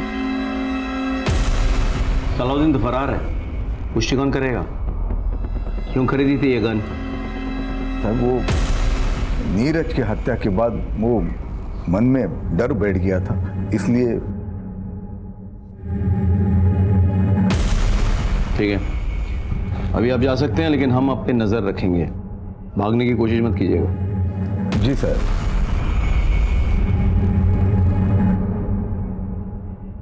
सर इस कांति पे शक है? अजय, हमारे प्रोफेशन में शक करना कोई गुनाह नहीं है, बल्कि शक ना करना गुनाह है। कई बार जिस पे हमें शक ना हो वो असली अपराधी साबित हो चुका है। सर पन्नालाल का वकील हाईकोर्ट से बेल पेपर लेकर गया।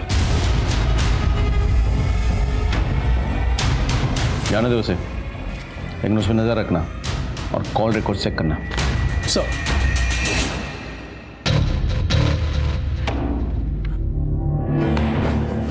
क्या भाई कल्पेश, आज तो बहुत पैसे आ गए तेरे पास। नहीं सर। लेके चलो इसको।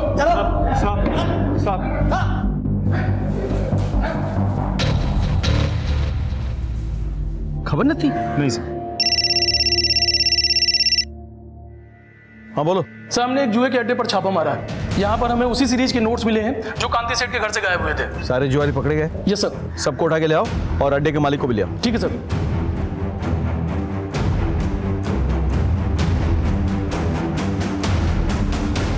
कल्पेश।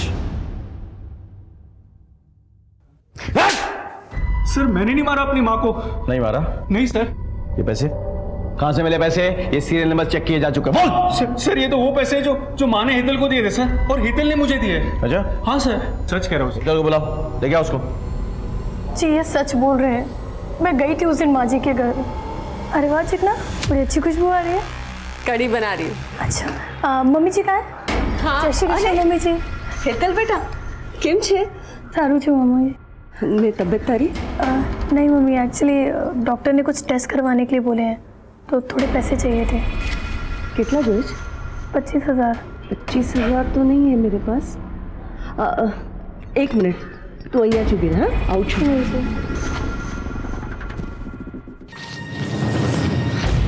25,000। थैंक यू मम्मी जी। तेरे बापूजी ने 15 लाख रखवाए थे मेरे पास डिलीवरी के लिए, उसमें से निकाल के दे रही हूँ। पर मम्मी जी बापूजी को पता चला तो? अब मैं सत्संग जा रही हूँ ना, तो आती वक्त एटीएम से निकाल दूंगी और रख दूंगी इसमें। और वो पैसे लेके मैं वहाँ से चली गई। ये बात तुमने हमें पहले क्यों नहीं बताया? मैं डर गई थी सर, मुझे लगा कहीं आप लोग मुझ पर और मेरे पति पर ही शक न करने लगे। झूठ बोल के तुमने हमारा शक और गहरा कर दिया है। अब मैं बताता हूं तुमने क्या किया और कैसे किया। घर में 15 लाख कैश है, ये तुमने अपने लालची पति को बताया। फिर इसने तुम्हारे साथ मिलकर अपनी मां की हत्या कर डाली और वो सारे पैसे हड़प लिए। नहीं सर, मैं सच बोल रही हूँ, वो पैसे मुझे माँ जी नहीं दिए थे, हमने कुछ नहीं किया है, प्लीज सर विश्वास कीजिए। सच और झूठ का तो पता चल जाएगा। जाओ जाके इनके घर की चेकिंग करो, देखो सारा पैसा जुए में खर्च कर दिया या कुछ कैश बाकी है। जाओ।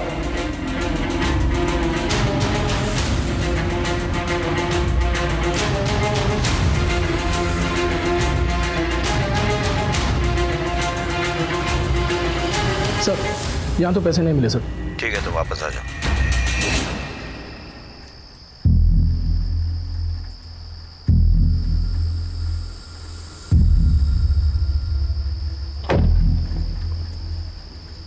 हेलो सलाउद्दीन भाई, हाँ તમારું પૈસો હિસાબ સાફ થઈ ગયો। ઠીક। એ ભઈલા पुलिस પકડો છે।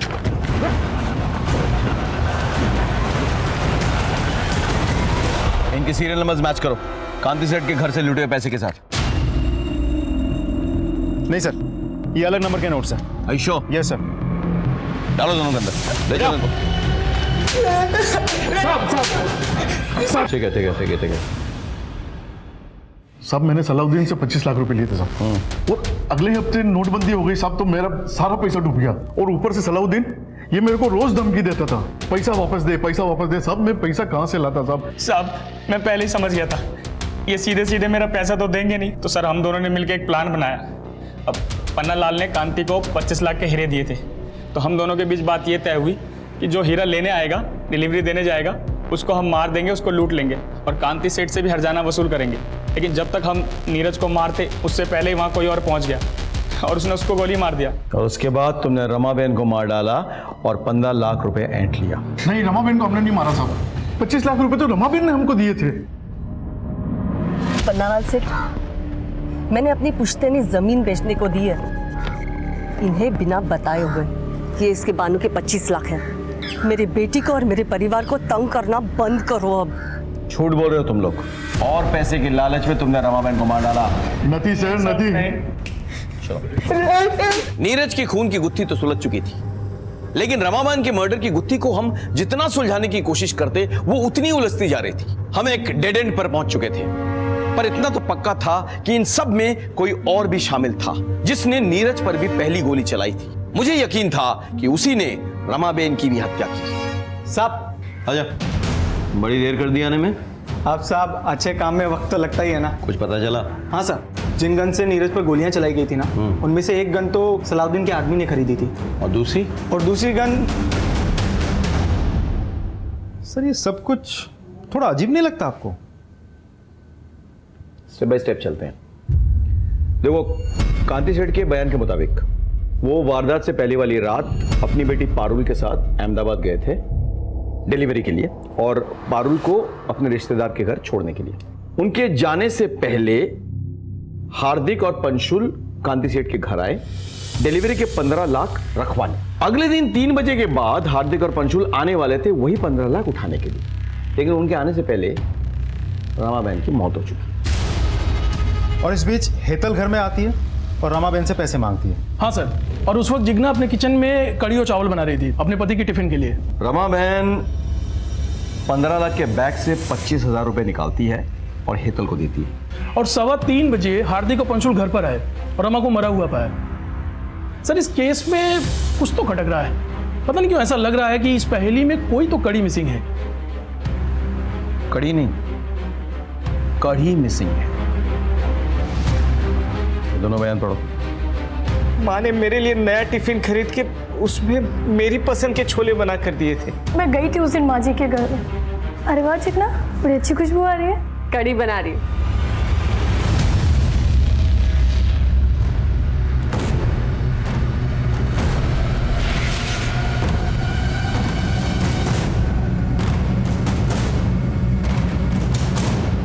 अपने आप सब कुछ उगलोगे या पुलिस वाला तरीका अपनाएं?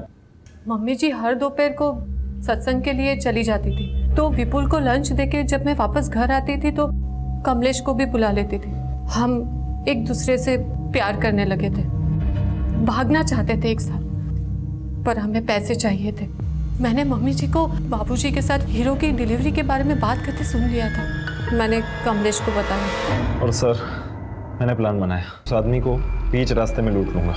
उसके लिए मैंने एक बंदूक का भी तामझाम किया था। और रमाबेन को क्यों मारा? मैंने कुछ नहीं किया सर, कसम से।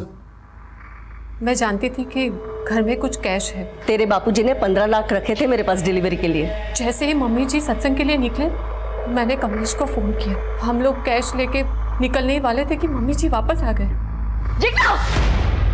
मम्मी, क्या चल रहा है सब? मम्मी जी,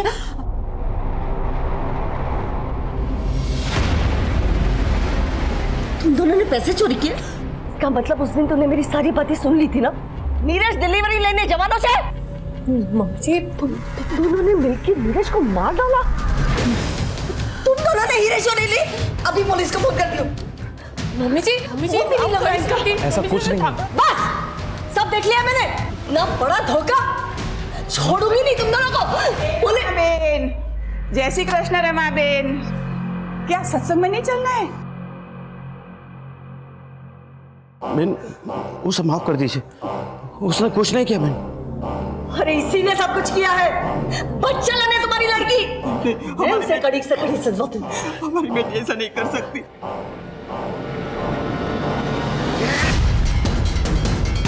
जिग्ना, तुम अभी घर पे मत आना। तुम बाहर से टिफिन लेके विपुल के पास चली जाओ ताकि तुम पर किसी को शक ना हो। बेटी के करतूतों पर पर्दा डालने के लिए आप लोगों ने एक मासूम औरत को मार डाला। जिग्ना के माता पिता को रमाबेन के हत्या के आरोप में गिरफ्तार किया गया और उन्हें सजा भी मिली। कांति सेठ की जिंदगी और बिजनेस में बस एक ही उसूल था, भरोसा। लेकिन दोनों ही जगह उन्हें सिर्फ धोखा ही मिला। पन्नालाल ने सलाउद्दीन के साथ मिलकर नीरज की हत्या की और कांति सेठ को बिजनेस में धोखा दिया। वहीं जिग्ना की वजह से रमाबेन की जान चली गई। लेकिन सवाल यह उठता है कि क्या कांति सेठ और रमाबेन को इस बात की जरा भी दस्तक नहीं मिली? मैं सीनियर इंस्पेक्टर संजय बरोत आपसे विदा लेता हूं। फिर मिलेंगे एक नए केस के साथ। तब तक सतर्क रहिए और देखते रहिए क्राइम पेट्रोल दस्तक। मकसद बताना नहीं बल्कि बचाना है। जय हिंद।